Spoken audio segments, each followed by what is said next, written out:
जो बेटियां अपनी मान सम्मान की लड़ाई लड़ रही हैं, धर्म इनके साथ है, राम इनके साथ है, भारतीय जनता पार्टी के साथ नहीं है। आज गरीबों की थाली से रोटी छीन ली है महंगाई के माध्यम से। आज गरीब अपने बच्चे पढ़ा नहीं पा रहा है और ये राम के नाम पर और धर्म के नाम पर हमें फिर गुमराह करके हमारे बच्चों को के भविष्य को पुनः गर्दिश की ओर ले जा रहा है, देश गुलाम बनने जा रहा है। प्रधानमंत्री चुनाव का लड़ते हैं, भाजपा चुनाव का लड़ती है, चुनाव लड़ रहा है इलेक्शन कमीशन।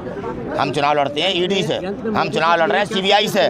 मोदी जी चुनाव कहाँ लड़ रहे हैं? इलेक्शन कमीशन जिता रहा है उन्हें। इलेक्शन कमीशन हमारे देश में विपक्ष की सुन नहीं रहा है। थाली से रोटी गायब हो गई, बस्ते से किताबें गायब हो गई, समझ पढ़े लिखे नौजवानों की नौकरियां गायब हो गई, बेल गायब हो गई, सेल गायब हो गई, LIC का पैसा लुट गया, PF का पैसा अडानी को दिया जा रहा है, देश कंगाल हो गया, भुखमरी पे आ गया। आप पता नहीं कहाँ पे क्या बात कर रहे हैं। नरेंद्र मोदी जी को और भारतीय जनता पार्टी को अपने ऊपर इतना एहसास है कि हम बहुत गौरवान्वित हैं, हम इतने जीत रहे हैं, तो राजस्थान और मध्य प्रदेश में बैलेट पेपर से ट्रायल लेके देख लें और एक ठाकुर की जवान की बात का पता लग जाएगा कि ठाकुर क्या होता है।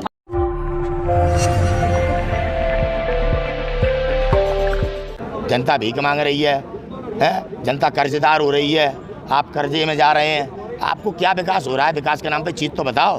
देश लूट के आपको राशन की भीख दी जा रही है और नमक पे भी टैक्स लग गया है, आटे पे भी टैक्स लग गया है। आप महंगाई देखो, तेल कहाँ था, कड़ुआ तेल कहाँ पहुँच गया, फॉर्चून कहाँ पहुँच गया। आप देखिए हर चीज़ कहाँ पहुँच गई है। महंगाई का स्तर देखिए आप समझ रहे हैं हमें राशन फ्री मिल रहा है। महंगाई तो कांग्रेस के टाइम में भी थी, लेकिन अब आप नरेंद्र मोदी की नाकामी, फिर आप कांग्रेस ले आए। कांग्रेस से तो आप परेशान थे, तभी तो महानात्मा को आपने देश दिया था। आज महानात्मा ने आपको इस कदर ला दिया है कि आज अब आप पे कोई ऑप्शन नहीं बचा है सिवाय आत्महत्या करने के। महिलाएं आज देखो अब किस पोजीशन पे पहुंच गई हैं। आज भारत देश में जिस बड़े पैमाने पर हमारे देश की महिलाओं के साथ शोषण हो रहा है, ऐसा कभी नहीं हुआ था जितना शोषण आज हमारे देश में हो रहा है। अब बताओ, और वो बेटियाँ जिनने देश का नाम दुनिया में विख्यात किया हो, तिरंगे का मान सम्मान बढ़ाया हो, आज वे अपनी इज्जत आबरू और मान सम्मान स्वाभिमान के लिए जनता के बीच बैठी हैं। आज देश ब्रजभूषण शरण सिंह जैसे माफिया और सुन लीजिए आप आदित्यनाथ योगी के बुलडोजर के कारण इतना डरा हुआ है आज देश का हिंदू।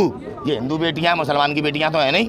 या आप भाजपा में जो लोग हैं वो हिंदू है। मुसलमान होता तो कार्रवाई हो जाता, मुसलमान होता अभी तक बुलडोजर चल के उसका घर मिटा दिया होता। 2024 में जो राम जी को लाए वही जो है मतलब हाँ, बीजेपी षड्यंत्र वही कर रही है कि राम के मंदिर का उद्घाटन करके धीरेन्द्र शास्त्री जी वही प्रोपोगंडा रचाते चले आ रहे हैं। जैसे अन्ना हजारे का उपयोग किया गया था, जैसे आसाराम बापू का उपयोग किया गया था, वैसे ही धीरेन्द्र शास्त्री का उपयोग करके धर्म के नाम पर देश को टोपी पहना के दोबारा देश की सत्ता प्राप्त करने का जो षड्यंत्र चल रहा है, वो जब आपका राम मंदिर उद्घाटन होगा तब आपको और जो राम को लाए हम उनको लाएंगे, कह तो रहे हैं कि जो राम को लाए हम उनको। कौन कह रहा है?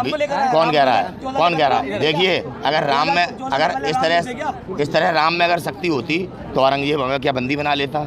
आप बताइए। इन मंदिरों को तोड़ने वाले औरंगजेब और मुगल लोग क्यों नहीं रोक पाए राम ने? तो भाई अंधविश्वास में मत जाइए। धर्म शक्ति जरूर देता है, लेकिन धर्म ऐसे लोगों का कोई लिए कोई कार्य नहीं करता जो लोग अपने लिए ना लड़ सकें। अपने धर्म इनके साथ है, बेटियों के साथ। जो बेटियां अपनी मान सम्मान की लड़ाई लड़ रही हैं, धर्म इनके साथ है, राम इनके साथ है, भारतीय जनता पार्टी के साथ नहीं है राम। यूपी में 80 सीट जीतने वाले हैं बीजेपी 2024 में। क्या 2024 में बीजेपी 80 में 80 सीट ला रहा है? ये आप लोग जैसे लोग हैं ना, ख्वाब दिख रहे। बैलेट पेपर पे चुनाव अगर हो जाए ना तो नरेंद्र मोदी जी को यूपी में से 80 में से 8 सीट नहीं मिलेंगी। 8 सीट नहीं मिलेंगी, ये मैं लिख के दे सकता हूँ। आप बिल्कुल सही। आप अगर नरेंद्र मोदी जी को और भारतीय जनता पार्टी को अपने ऊपर इतना एहसास है कि हम बहुत गौरवान्वित हैं, हम इतने जीत रहे हैं, तो राजस्थान और मध्य प्रदेश में बैलेट पेपर से ट्रायल लेके देख लें। उन्हें दूध का दूध और पानी का पानी और अपनी हैसियत और एक ठाकुर की जवान की बात का पता लग जाएगा कि ठाकुर क्या होता है। अगर प्रधानमंत्री को मेरा ये चैलेंज है, प्रधानमंत्री चुनाव का लड़ते हैं, भाजपा चुनाव का लड़ती है, चुनाव लड़ रहा है इलेक्शन कमीशन। हम चुनाव लड़ते हैं ईडी से, हम चुनाव लड़ रहे हैं CBI से।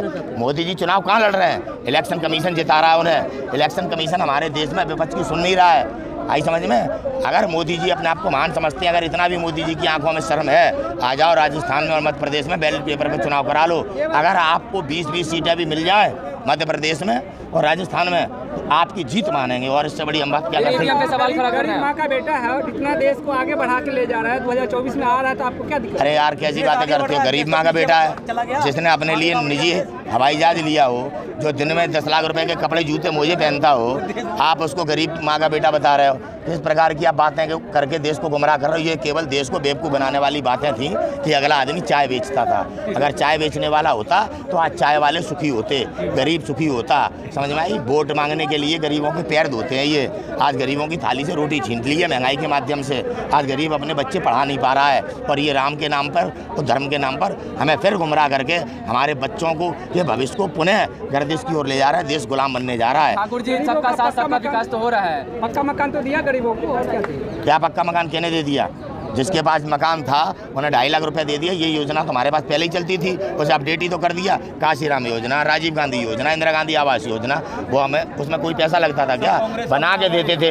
इनने वो बनाना बंद करके आपको उन्हें पता है, पहले वो देते तो उन्हें जिन पे घर नहीं होता था। ये तो घर वालों को 2.5 लाख रुपए RSS के सारे मकान बनवा दिए। 10% 15% गरीब को मिल गए होंगे तो मिल गए होंगे ना। आप खाका निकाल के देख लो, सारे RSS वालों ने मकान बनाए हैं। गाँव से झोपड़ी गायब हो गया। आपका अंधविश्वास है। थाली से रोटी गायब हो गई, बस्ते से किताबें गायब हो गई, समझ, पढ़े लिखे नौजवानों की नौकरियां गायब हो गई, बेल गायब हो गई, सेल गायब हो गई, LIC का पैसा लुट गया, PF का पैसा अडानी को दिया जा रहा है। देश कंगाल हो गया, भुखमरी पे आ गया। आप पता नहीं कहाँ पे क्या बात कर रहे हैं। आप पत्रकार लोगों ने प्रधानमंत्री मोदी का झूठा प्रचार कर करके तो देश के साथ विश्वासघात और धोखा किया है। उसकी कीमत आने वाले समय में आपके बच्चे भी चुकाएंगे। आप लोगों के कारण देश आज इन परिस्थितियों में बैठा है कि गोल्ड मेडलिस्ट बेटियों को आज न्याय के लिए आज सड़क पर बैठना पड़ रहा है।